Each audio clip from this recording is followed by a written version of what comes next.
Olúwa Ọlọ́run ẹ wá ya ọrẹ náà sí mímọ́. Olúwa Ọlọ́run ọrẹ náà ẹ jẹ́ kó jẹ́ ìtẹ́wọ́gbà ní ọwọ́ yín. Ọlọ́run àpòtówó náà ti jáde, bàbá ẹ fi púpọ̀ rọ́pò. Àwọn kan fẹ́ san ṣùgbọ́n tó ṣe àìlera fún bàbá ẹ pèsè fáwọn náà níwòye ọ̀sẹ̀ tó ń bọ̀ kí ọ̀pá wa lè pọ̀ jù báyìí lọ. Jésù Olúwa wa.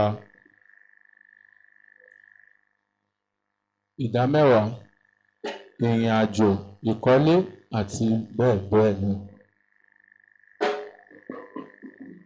Ẹ̀yin Olúwa orílẹ̀-èdè gbogbo, Olúwa orílẹ̀-èdè gbogbo.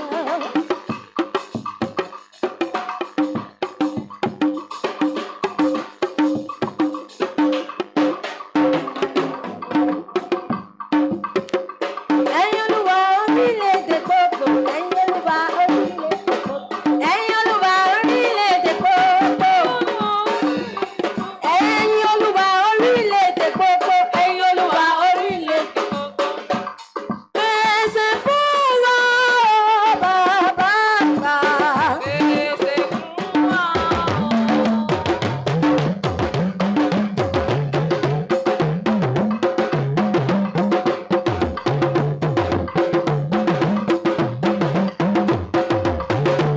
Pèsè fún wa, bàbá àgbà. Pèsè fún wa. Olódùmarè rẹ̀ làwa ń fojú lọ. Pèsè fún wa.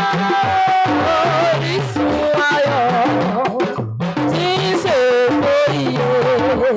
Pèsè fún wa. Ọba tí ń gbìn tí àwa ń ká. Pèsè fún wa. Ìdámẹ́wàá, ìkọ́lé, ìrìn àjò.